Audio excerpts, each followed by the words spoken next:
If you don't know me, my name's John Melton. I've been in the direct sales network marketing space now for over 20 years, and I've seen the good, the bad, and the ugly. And I know what to do to create success and help others win in business, but I also know what not to do.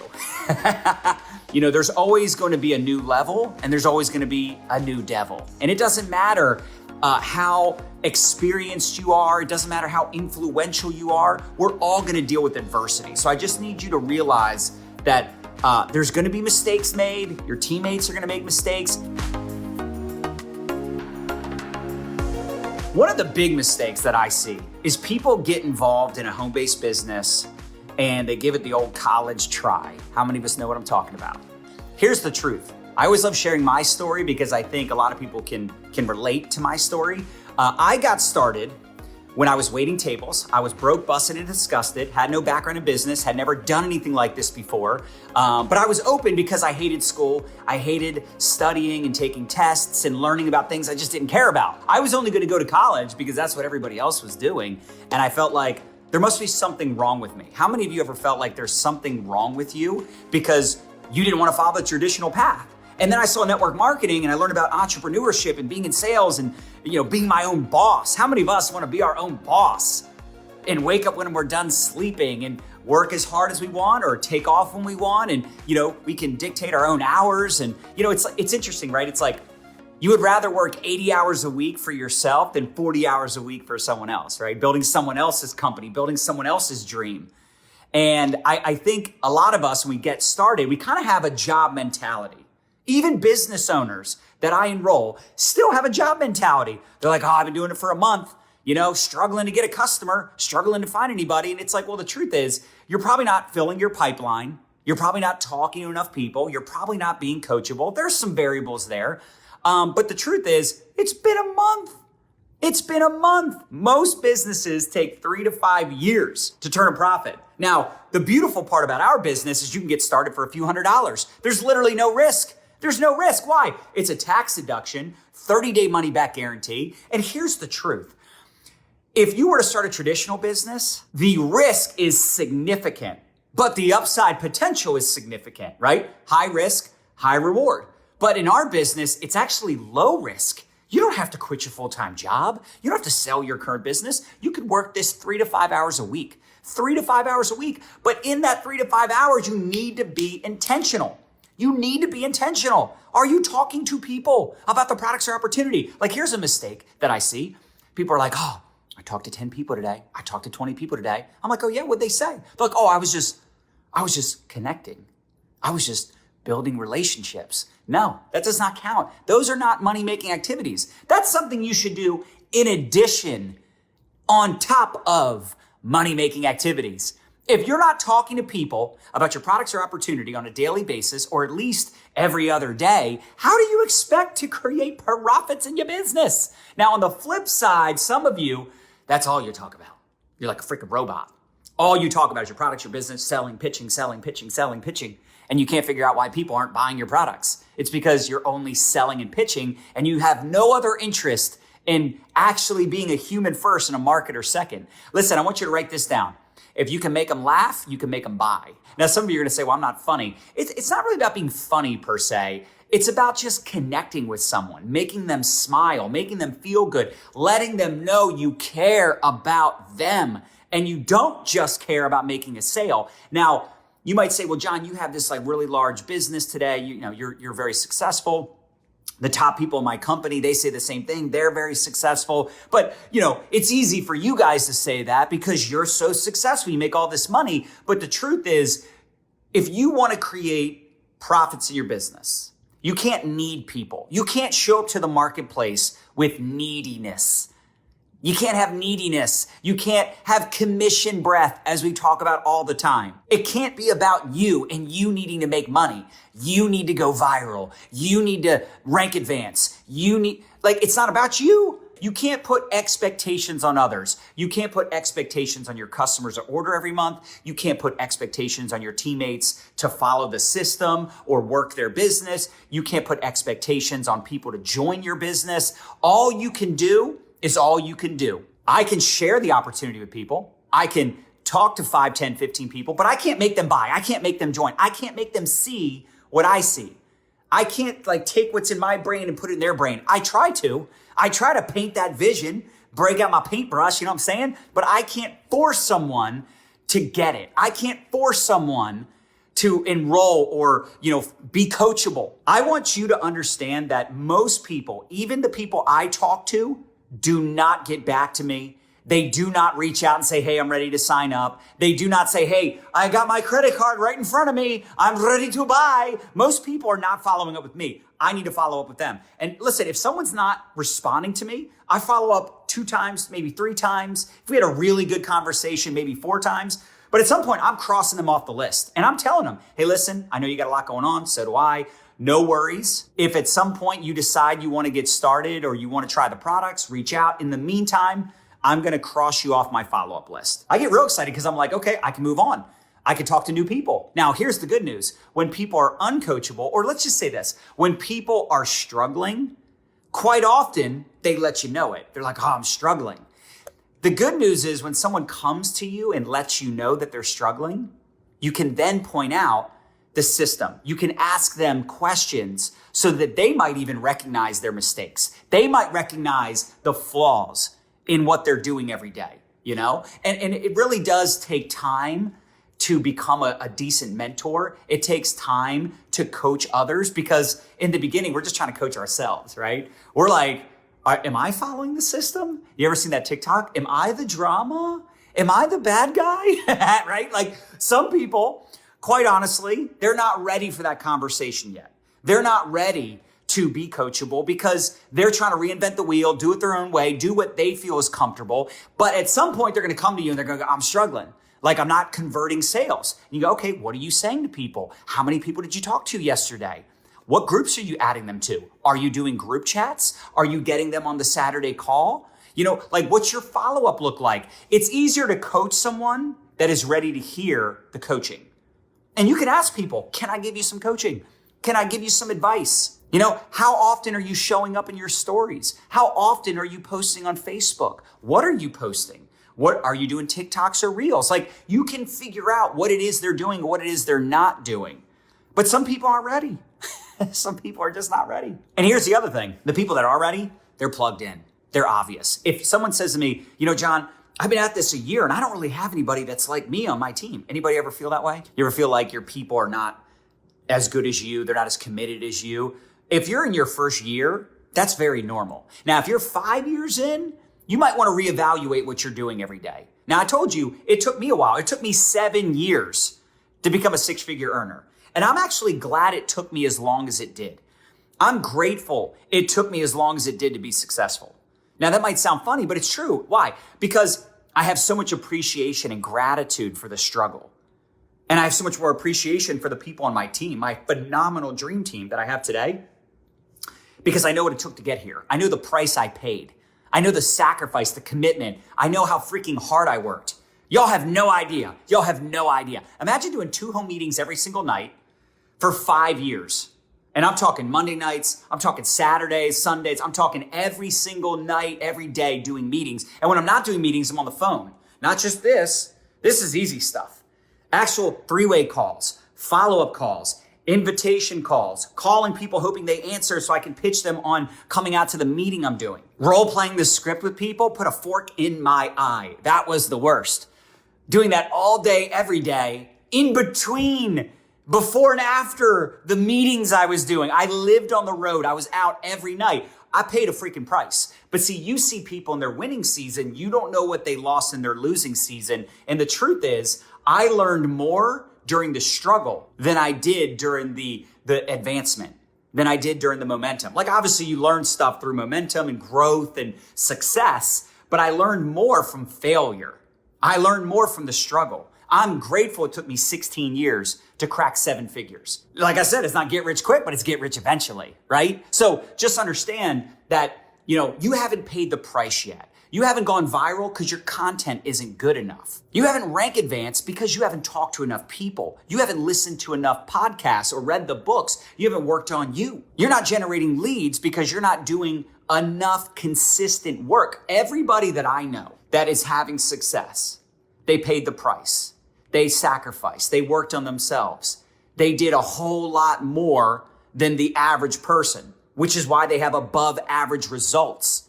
Again, you're building a freaking empire. You're building something that can stand the test of time. God forbid something happens to you. It's a willable, sellable asset. It's a willable, sellable asset. This is a business you own. You get tax deductions just like a traditional business owner. You have all the upside potential of a business ownership without the downside risk. Like when my financial people, my tax guys or whatever, when they saw our income, they're like, dude, this is like people that make this kind of money typically have like $600,000 to $1 million a year in overhead. Think about that. That's insane to the membrane. But again, you have to have that posture and that belief that like, I'm going to do this not until it's hard, not until I talk to 100 people, until it works, until I succeed. Like if you're not rank advancing, you're not rank advancing yet. If you're not generating leads, you're not generating leads yet. If you're not great at getting customers, you're not great at getting customers yet. If you're not great at referral posts, you're not great at referral posts yet. These are all learnable skills. And every single flipping person you know in your company that's winning, they had to figure it out. They had to learn. The beauty is you can earn while you learn. The beauty is you have a mentor, you have a coach, you have someone that helps you succeed, and they benefit when you succeed. I can't think of a better relationship than that. I can't think of a better scenario than that. Like, I don't want to have to pay a coach or pay a mentor when I can just partner up with one. Hey man, so you make money when I make money? Yeah. So you want me to make like a lot of it? Yeah. I hope you make millions. Sweet. Wait, so hold on. What if I out earn you? Even better. So some of the mistakes, again, being impatient, putting too much expectation on yourself. Be easy on yourself. Give yourself some grace. You're just figuring this thing out. Give yourself a year. Geez, give yourself a year. A year is going to pass anyway. But it's like Tony Robbins says, some people totally overestimate what they can accomplish in a year, and they totally underestimate what they can accomplish in 5 years. So if you're a year in, that's still only 12 months. Do you think I care that it took me 7 years to earn a 6-figure income? Like today, right now, do you think I care? No, I don't care at all. At the time I cared. At the time I was like, what the heck is wrong with me? I suck at this, right? And be careful speaking death over yourself. Please don't speak death over yourself or your team or your health or your family or your kids, your spouse. When you speak about, you bring about, y'all. Listen, one of the first books all of you should download and listen to or read. I'm not a big reader, but I like listening. One of the first books that impacted me and every network marketing legend you know, all of them will say and agree to this: think and grow rich. Think and grow rich. Not work hard and grow rich. Think and grow rich. One of the all-time classics for a network marketer or an entrepreneur. But anyway, also avoid compare-itis. Compare-itis is the thief of joy. Procrastination is also the thief of opportunity. Stop preparing to prepare. And here's the other thing. A lot of people need to have a farmer mentality, like I said about planting the seeds, but too many of you, or even a fisherman, right? You're throwing out the bait, reeling it in, but too many of you are like hunters. You're out there like hunting your prey, and it's like, got one. And then you enroll this person, and you can't figure out why they won't do anything. You can't figure out why they won't do anything. It's because they're dead. You killed them, right? Some of you, it's just like you blow your people out of the water. You freaking overwhelm them. Listen, guide number 1, print off the 24-hour game plan and the scripts, and let's figure out your first post. Let's talk to 5 people. I can help you with that. And the sooner you introduce me to people, the sooner you win. The sooner you grow, the sooner you start to see results. Introduce me to humans. And here's my thing. If I tell you to introduce me to people and you don't introduce me to anyone, I don't know what to do with that person. Now, it doesn't mean I won't still try to coach them and give them some advice, but like, if you can't find a single person that's open to talking to someone that's very, very, very, very successful about, supplementing or replacing their income, if you can't think of anybody, if you can't find a single human that's open to another income stream, either A, what is your approach, or B, how many people you're talking to, right? But if you were to say, well, John, how do you determine who to spend time with? It's the people that are introducing me to people. It's the people that are plugged in. They're in the team chats. They're on the calls. They're ATMing their face off. Now, the truth is, let's all keep it real for a second. I've got thousands and thousands of people on my team. Most people, they don't ATM. Most people don't get on the calls. Most people don't create success. Most people struggle. Most people live paycheck to paycheck. You don't want to be like most people. Most people hate what they do. That's just the truth. Most people watch the freaking news all day and they'd rather watch Netflix and chill or watch their favorite sports teams than to build their own team, to build their own dream. They'd rather build someone else's. And look, that's fine. I'm not here to judge anybody. I could give two you know what I'm saying? If somebody doesn't want to do what I do, I couldn't care less. I gave up on trying to convince my friends and family a long ass time ago. In fact, let me tell you this. Every single person in my organization today, for the most part, except for maybe 10 people in my entire organization, I did not know prior to getting started with my social retail business. Think about that for a second. Do you need to have some long-term vision? Yes or yes? Listen, if you go, all my people suck, first of all, don't speak death. But second of all, it could be true. The good news is God makes new people every day. There'll never be a shortage. Are people buying your products every day? Are people joining your company every day? If the answer is yes, then you can't complain. I mean, you can complain, but when you complain, you remain. So I'd recommend not complaining. Stop being frustrated, get fascinated. Stop talking about what's not working. Let's focus on what is working. Let's focus on gratitude. Let's focus on what you have accomplished, how far you've come, and then let's work backwards and go, man, how did I get from A to B? And what do I got to do to get to C? Maybe I should reach out to my mentor. Maybe I should talk to my upline. Maybe I should, try something new. Maybe I should get creative on Reels. Try something new. Maybe I should start reaching out to my chicken list. Try something new. Now, at the same time, I have to be careful to say that because some of you, instead of trying something new, you should just do what actually works and master the mundane. You know, it is funny because part of me wants you to get creative and put yourself out there and build your brand and start attracting people that are like-minded, right? Start showing up in Facebook groups, start showing up in Facebook Live. But on the flip side, why go out there and try to build up a new audience and a new network of people when you have 1,000 people you haven't even talked to? We all have a chicken list. We all have people we haven't talked to. In fact, how many Facebook friends do you have? And then what's the percentage that you've talked to about your products or opportunity in the last, let's say, 6 months or ever? So again, let's say you have 1,000 Facebook friends and you've maybe talked to 100 of them so far. That's pretty good. That's 10%. That's 100 seeds planted, even if nobody bought or joined. But you have 900 freaking people, 900 people that you're friends with that you haven't talked to yet. Why? Because of one reason. You are afraid of rejection. Now, what if I told you if 90 out of 900 were going to join your team? Would you be excited? That would mean you need to go through 810 no's. 810 people say no thank you, or they ghost you, or they ignore you. Dude, I get blocked.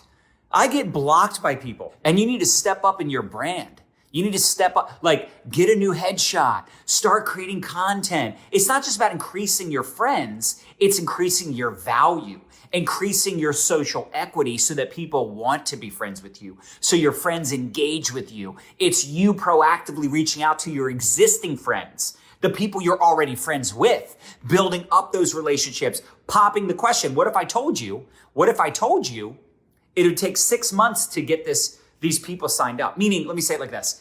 What if there's people right now in your network and they're going to join 6 months after you talk to them?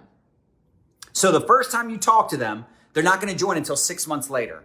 That's just the way it is with some people. Again, got to have long-term vision. The 6 months is going to pass anyway. That seems like a long time. And then 6 months goes by and you're like, that was like a flash. It'll be June before we know it. It'll be next January before we know it. The time is going to pass anyway. This is why you're not putting any expectations on anyone. You just fill in the pipeline.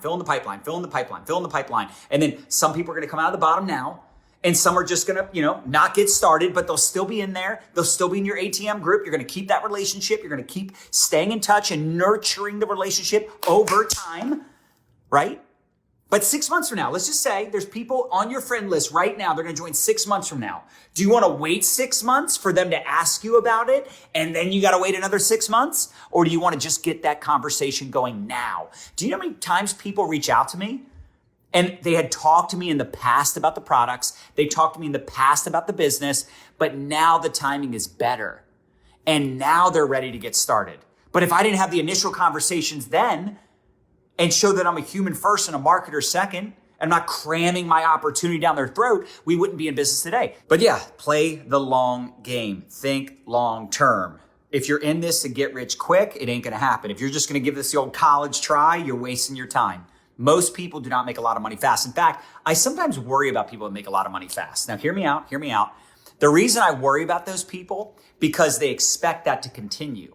And to be honest, a lot of times when I see people make money fast, at some point it plateaus or crashes because they brought in a lot of people because of their influence. But a lot of those people did not launch their business. They're not really plugged into the system. And you see a lot of times that those people that started strong get discouraged because they're like, oh, it all fell apart. Meanwhile, there's someone else that never had fast success. So they're grateful for anyone joining, anyone buying, and they build up their confidence over time. They build up their posture. They really get the system dialed in. They learn the company and the products, and their belief enhances over time. And it's interesting how sometimes it's the people that it takes them a while to win. It takes them a while to create the momentum. Sometimes those people are your most loyal, most dedicated.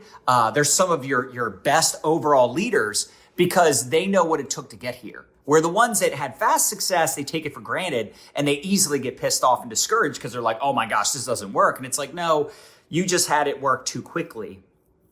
And you used your leverage, you used your influence to get people in. But the truth is, a lot of those people probably would not have joined if it wasn't for you getting in and telling them to do it. Does that make sense? Like they didn't really want it that badly, or they weren't that coachable. Okay, so it's an interesting dynamic because, of course, I do have fast success stories also, and they are still some of my most loyal, dedicated, hardworking, incredible leaders. But just in general, it doesn't matter if it's a fast success story or not, as long as you're in it to win it and you keep going, like I said, until eventually you'll see the other side of it and you'll be like, wow, it was worth the price. It was worth the sacrifice. It was worth working on myself and reading the books and going to the seminars and talking to the people and getting rejected and being embarrassed and feeling small. But I kept going.